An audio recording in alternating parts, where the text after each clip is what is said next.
at nose height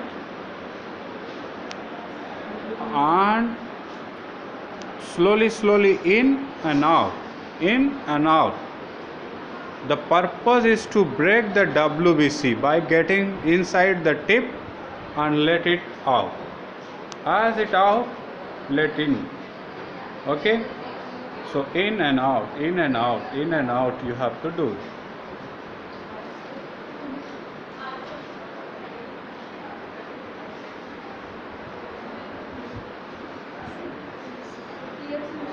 Once the solution is clear, your job is done. Stop there. Too much pipetting may be cause of loss of your liquid. That may loss of your DNA.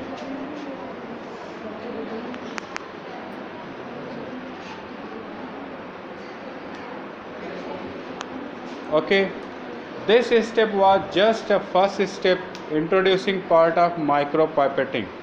Very well. If you do it and feel comfortable, means you are comfortable with pipetting work. Okay, so multiple time you have to do the pipetting work. So first, why we are struggling more here?